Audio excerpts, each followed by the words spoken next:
नमस्कार, स्वागत है आपका न्यूज ब्लास्ट में। आपके साथ मैं हूं श्वेता मिश्रा अवस्थी। चलिए खबरों के सफर को शुरू करते हैं। डिस्कॉम्स के उड़े फ्यूज, जनता की बत्ती गुल।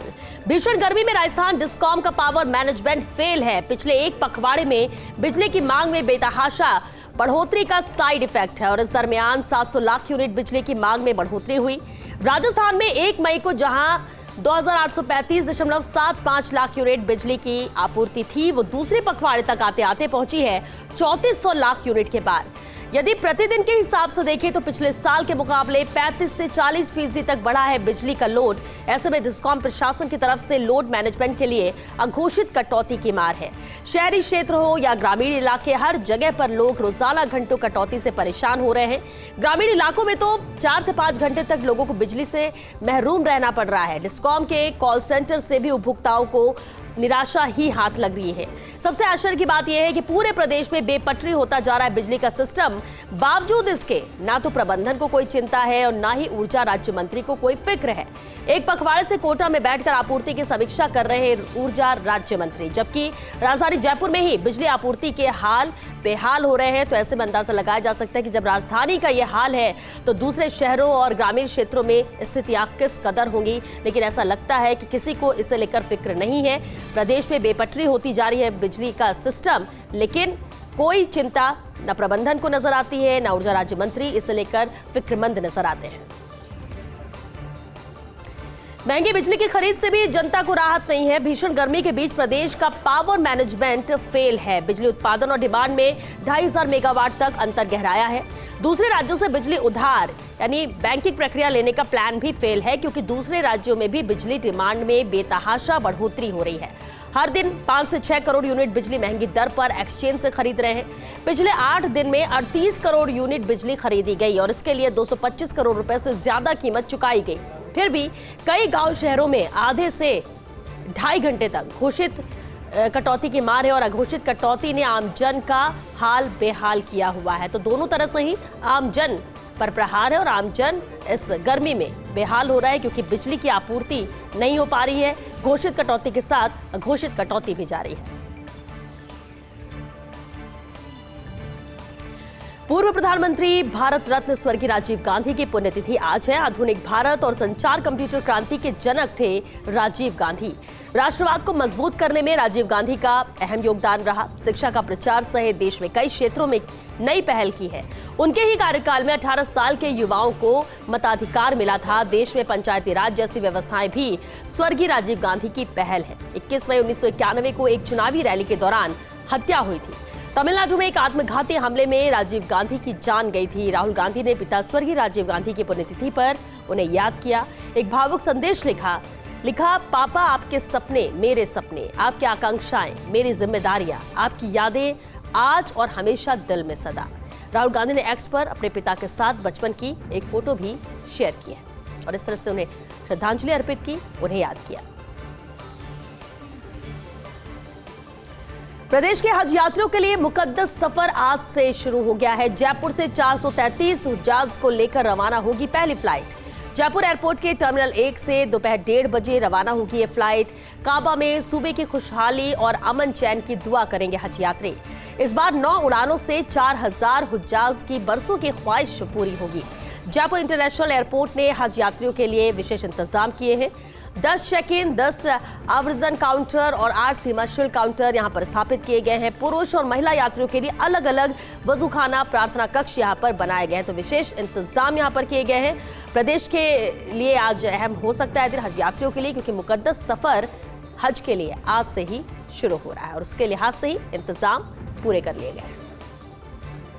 सब इंस्पेक्टर भर्ती परीक्षा 2021 पेपर लीक प्रकरण में अपडेट है। प्रकरण में आरोपियों को सुप्रीम कोर्ट से कोई राहत नहीं मिली। सुप्रीम कोर्ट ने ट्रेनी एसआई की जमानत याचिका खारिज की है। ट्रेनी एसआई ने गिरफ्तारी को अवैध बताकर जमानत की गुहार लगाई थी। सुप्रीम कोर्ट ने 12 आरोपियों की याचिका पर सुनवाई करते हुए निर्देश दिए हैं। संविधान के अनुच्छेद 32 के प्रावधानों के आधार पर रिहाई की गुहार लगाई थी। एसजी तुषार मेहता और एएजी शिव मंगल शर्मा ने याचिका का विरोध किया और कहा कि संविधान के इस प्रावधान के तहत नहीं मिल सकती अंतरिम जमानत, क्योंकि ट्रायल कोर्ट में इनकी दायर जमानत याचिका पहले ही खारिज हो चुकी है और इसलिए संविधान के प्रावधानों के अनुसार वे रिहाई के अधिकारी नहीं है। वहीं आरोपियों के एसएलपी पर सुप्रीम कोर्ट ने राज्य सरकार से जवाब मांगा है। 8 मई के आदेश को चुनौती देने वाली एसएलपी पर 15 जुलाई तक जवाब मांगा गया है।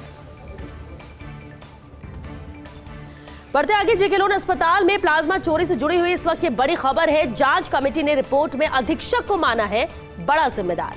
कमेटी ने रिपोर्ट में लिखा है, अस्पताल अधीक्षक जांच के दौरान छुट्टियों पर चले गए, तथ्य जुटाने के लिए भी अधीक्षक से सपोर्ट नहीं मिला। रिपोर्ट में यहां तक बताया, अस्पताल में बेहतर कार्य निरीक्षण आकलन अन्य कार्यों के लिए जिस आरएमआरएस की हर 3 महीने में बैठक होनी चाहिए थी, आरएमआरएस की 2 साल में भी बैठक नहीं हुई थी। अस्पताल में जहां प्लाज्मा रखा हुआ था वो फ्रीज इतना भरा हुआ था कि उसे खोलते ही बैग गिरने लगते हैं। कभी भी ब्लड बैंक आकर यहां जांच नहीं की गई है। वहीं अस्पताल में कितना प्लाज्मा आ रहा है और कितना बेचा जा रहा है, ये बेहद अहम सवाल है। हालांकि इसका कोई स्टॉक मेंटेन नहीं है, अधीक्षक ने कभी इसकी जिम्मेदारी नहीं ली। फ्रीज में किस ब्लड ग्रुप का प्लाज्मा कहां है, इसकी भी कोई व्यवस्था नहीं थी और ये सब कुछ डिटेल में इस रिपोर्ट में दिया गया। जेके लोन अस्पताल में प्लाज्मा चोरी का जिस तरह से मामला है, इसे लेकर जांच जारी थी, लेकिन इससे जुड़ी ये अहम खबर है, बड़ी खबर है और लेटेस्ट अपडेट, जांच कमेटी ने रिपोर्ट में अधीक्षक को ही जिम्मेदार बताया है, बड़ा जिम्मेदार माना है।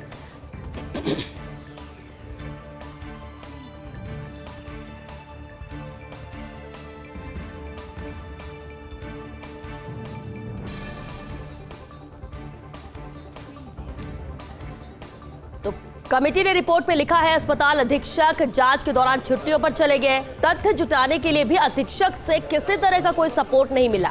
रिपोर्ट में यहां तक बताया गया कि अस्पताल में बेहतर कार्य निरीक्षण आकलन अन्य कार्यों के लिए जिस आरएमआरएस की हर 3 महीने में बैठक होनी चाहिए थी, 2 साल में भी बैठक नहीं हुई थी आरएमआरएस की। अस्पताल में जहां प्लाज्मा रखा हुआ था वो फ्रिज इतना भरा हुआ था कि उसे खोलते ही बैग गिरने लगते हैं।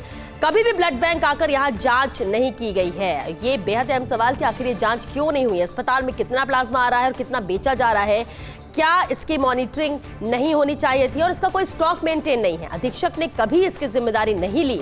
फ्रिज में किस ब्लड ग्रुप का प्लाज्मा कहां है, इसकी भी कोई व्यवस्था नहीं है। तो किस कदर लापरवाही, किस कदर अव्यवस्था और जिम्मेदार यहां पर माना जा रहा है अधीक्षक को इसके लिए। दौसा और बाड़मेर जिला परिवहन कार्यालय में गड़बड़ झाला। दौसा डीटीओ रहते पीआर मीणा की बड़ी गड़बड़ी सामने आई है। परिवहन मुख्यालय को मीणा के खिलाफ गंभीर शिकायत मिली थी और दौसा में 3 ऑयल टैंकरों का बिना कार्यालय आय रजिस्ट्रेशन की शिकायत थी। मुख्यालय की जांच में शिकायत पाई गई पूरी तरह से सही। दौसा आरटीओ कार्यालय में बिना कार्यालय आए हुए ऑयल टैंकरों का रजिस्ट्रेशन हुआ और ऐसे ही बाड़मेर में ऑयल टैंकरों का बिना कार्यालय में आय रजिस्ट्रेशन किया गया और 1-2 नहीं, पूरे 7 ऑयल टैंकरों का बिना कार्यालय में आए ही रजिस्ट्रेशन कर दिया गया। परिवहन मुख्यालय की जांच में ये शिकायत भी पाई गई है पूरी तरह से सही। तत्कालीन Dausa DTO PR Meena, Barmer DTO Om Prakash पर कार्रवाई हो सकती है। पीआर मीणा है फिलहाल सवाई माधोपुर के डीटीओ, लेकिन अब यह माना जा रहा है कि इन पर कार्रवाई तय है।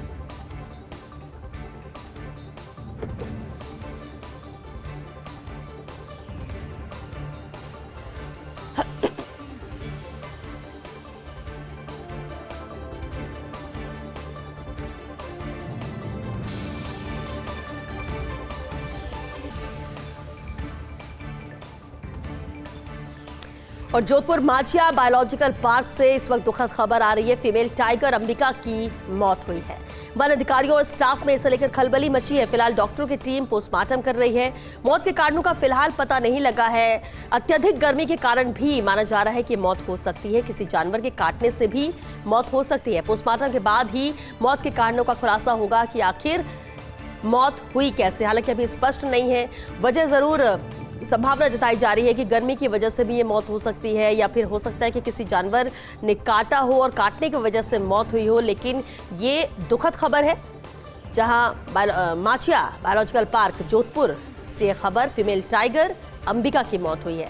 वन अधिकारियों स्टाफ में खलबली मची है अंबिका की मौत के बाद। फिलहाल डॉक्टरों की टीम अभी पोस्टमार्टम कर रही है। मौत के कारणों का पता लगाने की कोशिश है। हालांकि पोस्टमार्टम के बाद रिपोर्ट पर ही ये तस्वीर साफ हो पाएगी कि आखिर मौत की वजह क्या है। अत्यधिक गर्मी को भी वजह माना जा रहा है, तो कहीं किसी जानवर के काटने से भी मौत हो सकती है, ऐसे संभावना जताई जा रही है। पोस्टमार्टम के बाद ही मौत के कारणों का खुलासा होगा।